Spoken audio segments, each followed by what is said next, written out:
Let's get into the latest around Deshaun Watson, man. Not that there's too much more news, but guess what? We got to cover the biggest story going on around the NFL this offseason. So obviously a few days ago, Schefter put out that there was a growing sense that Watson is done in Houston. Then Rappaport went out and said that, hey, the teams are starting to call up Watson and starting to call up Houston to figure out whether or not what his deal or what it's going to cost. And then today, Jeremy Fowler, puts out that the Dolphins and the Jets would be the front runners for a Deshaun Watson trade. Which is interesting to me because those are AFC teams, and they're not in division, so the Colts are not going to have any chance of getting Deshaun Watson. Sorry, Colts fans, as great as that fit would be for you. I think as it relates to the Texans, they are still saying, no, we're not going to trade him. And I think if you're Houston, you do that for as long as humanly possible. And even up until Deshaun Watson probably publicly and or walks into ownership and says, F you, I'm out, I'm never playing a snap for you. You don't trade him. You don't even listen to offers. Yeah. Now that means you're going to get less back in return, but also you want to keep your franchise quarterback. He's a top 10, top 5, or wherever you want to rank him guy. You keep those guys happy.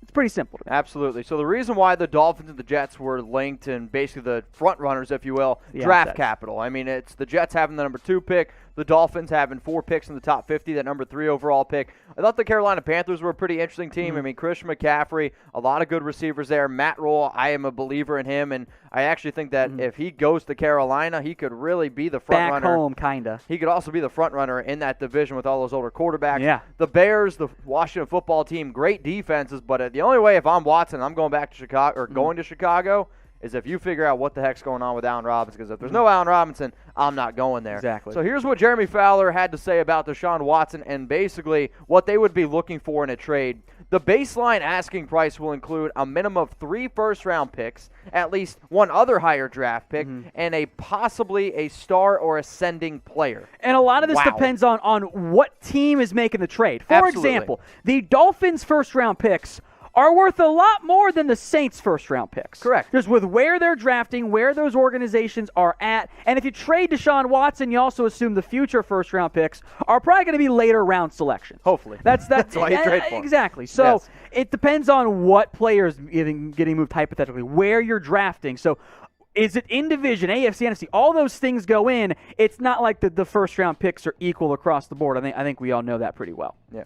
So where will Deshaun Watson end up playing in 2021? It's been a question that started about 3 weeks ago, and it started off as no way he's getting dealt. And then it was like, oh, well, maybe. And then you know what? It has even now become such a question that all the guys here, we tried to rank what would be the top teams to go out and trade for Deshaun Watson. So you know what we did? We literally ranked all 31 teams' chances to go out and get the star quarterback from Houston. Yeah, we go 31 all the way down to 1. So if you want to go check out this show, it's on the channel. And if you haven't already, please subscribe. We're pumping out videos like NFL News and Rumors like this. And you know what? A lot of videos also like this. So hit the big red button and subscribe. Let us know what you think about the vid. Let's get into the latest around the Miami Dolphins, and let's talk about Deshaun Watson. Yes, your guys' favorite topic. Some of you guys might be sick of it, but at this point, however, it's the top news and story going on. So right now, the reason why this is continuing to just create a lot of smoke is because Schefter, growing sense that Watson is done. We know that. The report of the Dolphins and the Jets as the front runners. And then just last week, anonymous Dolphins players were not totally sold on Tua. I know who one of them was. Okay. Vince Beagle. As if you guys follow Vince Beagle on Twitter, he sent out the head nod Jack Nicholson gif of yeah, give me Deshaun Watson.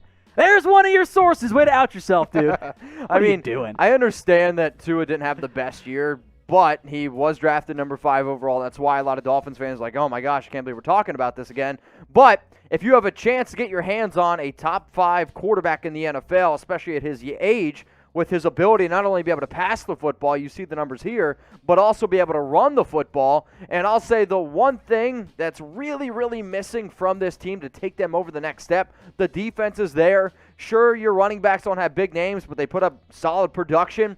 Is a quarterback that you can rely on for all 4 quarters every single game and not play this hot potato quarterback carousel between Tua and whoever the heck else you have. I still have faith and confidence in Tua. Okay. I think there is a very real chance he could end up being a top 10 quarterback, heck, even maybe a top 5 quarterback. But I've been consistent in this viewpoint for a while now, in that if you can get a guy that you already know is a top 10 or top 5 or whatever franchise quarterback, you got to look at it. Shoot, man, you just go do it. Yeah.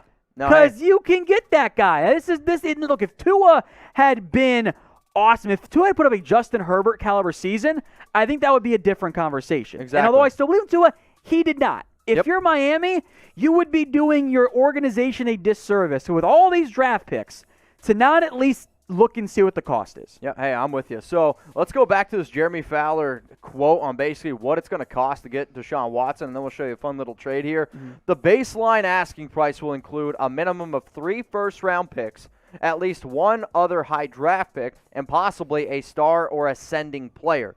So what I wanted to try to do is take that quote and try to make a trade idea. So what do y'all think about this? The Dolphins receive Deshaun Watson. The Texans receive Tua. The 3rd and 18th overall pick for this year, the 50th overall pick from this year, and then the 2022nd first-round pick as well. This is a lot. That fits the quote. That fits the quote. I think it's too much. Because this player and asset from Miami is more valuable than anyone else could offer. Okay. I mean, the only team with a higher draft pick, Jets and Jags.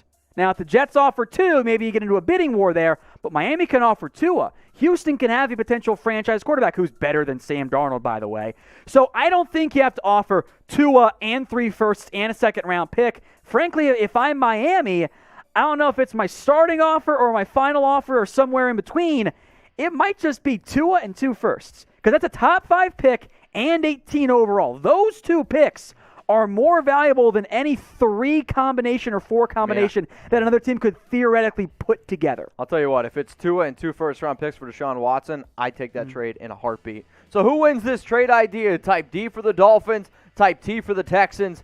I am a believer that if you can get your hands on a top quarterback, you go ahead and do it. Is it a lot of draft capital that you're giving up? Yes, absolutely. However, I don't really think Miami has done a very good job over the last few years drafting in the first round. Some of y'all might hate me for saying this. I get that it's a lot. New regime also still kind of in place, so it's early. But at the end of the day, if I can get my hands on Watson, I'm actually not the biggest believer on Tua personally. I think that's going to end up being a miss. Give me this trade. I will take it. They're going to hate you for that. Hey guys, go get yourself the perfect package, 20% off and free shipping. How do you get the best deal on the internet? Go to manscape.com/chat. 20% off and free shipping. Why is it called the perfect package? It's simple because if you use everything in it, you're going to have yourself a perfect package. The Lawnmower 3.0, it's got an 8-hour battery life, a little light there at the end so you can see in those hard-to-reach places. And if you're trying to shave your down under, if you're trying to shave all of these areas here and be silky smooth, there's no other better tool to use than that one. Now, the boxers, the traveling I'm wearing them case. right now. You got the boxers on? Do you want to see? Yes. Oh, my gosh, he does. I have them on. Put them up. Pull them up. I'm not. Okay, fine. Do it. Hold on. I'll give myself a wedgie for you guys Do here. it. Yes. Tom's got on the boxers so you can see. See how flexible they are. I mean, Tom's got them up around his nipples right now. They are the most comfortable boxers you guys will ever wear. Plus the traveling case, that's free in the perfect package. Also, you get ball deodorant, which I hope he's got on right now because they were being choked in that scenario. Plus some ball toner. It's basically a little refreshing spritz to your downstairs. Their slogan is, your balls will thank you. And not only will your balls thank you, your wife, your girlfriend, maybe, I don't know, some other person that you randomly just met on Tinder, they're going to thank you. Get the perfect package, 20% off and free shipping. It's at manscape.com/chat. So obviously you got Tua. He's really the only quarterback that you can honestly say is going to be on this team because Fitzpatrick, Rudock, they're going to be free agents. I don't really know what's going on with Sinnett. Rudock is whatever, and Sinnett's whatever. Like those guys aren't answers to any questions you ever want to ask. So now the next question that's being brought up around the NFL in terms of rumors is what happens with Ryan Fitzpatrick, and is he leaving? Is he staying? What's the latest on him? So obviously right now that there's been multiple reports that he might not return to Miami. There's going to be teams that are obviously going to be looking at a veteran quarterback like Fitzpatrick. Mm-hmm. And you have the bottom note there, which you made. If he wants to start, he's going to look for a new team. Yeah, because he's not going to play over Tua. Correct. I think that's been made very clear. The only time he gets in is if Tua struggles or whatever. His future with Miami is as a backup and maybe occasionally injury fill-in or whatever. I think he might try to find a team, if there is one out there, that, hey, you can come be our bridge guy for a year or a half season. Like, What if Washington wants more competition at quarterback? What if the Saints are like, Taysom turns out he's bad and we're not going to pay Winston, or the Patriots, for example, or a team going with a young quarterback that, like, maybe the Lions draft a project and move on from Stafford. That type of guy, or that type of need can be filled by Fitz. Okay. So here are some other free agent quarterbacks. Obviously, Fitzpatrick, I actually think, might be the second best one behind Dak. And realistically, Dak, I think he's going to go back to the Cowboys. I don't even think he's going to be available. So if you're Ryan Fitzpatrick, you could honestly look yourself in the mirror and say, hey, I'm the best free agent quarterback out there. And some people are going to look at him that way. Obviously, you have Jameis Winston, Cam Newton, and his crazy hairdo. Andy Dalton's going to be an intriguing prospect because I do think that some teams are going to be at least looking at him. Tyrod Taylor, he was the starting quarterback this year before his crazy lung injury, I guess. Mitchell Trubisky, Jacoby, Brisset. I mean, you have a lot of big-name quarterbacks that are going to hit that free agent market, so you're going to be able to figure out real quick, actually, in terms of what's going to happen with Fitz, but it could also be a domino effect. One guy goes, then they all start to go, but we will try to keep you guys as updated as possible, so if you haven't already, hit that big red button that says subscribe, and go ahead, drop us a like. We would definitely appreciate it.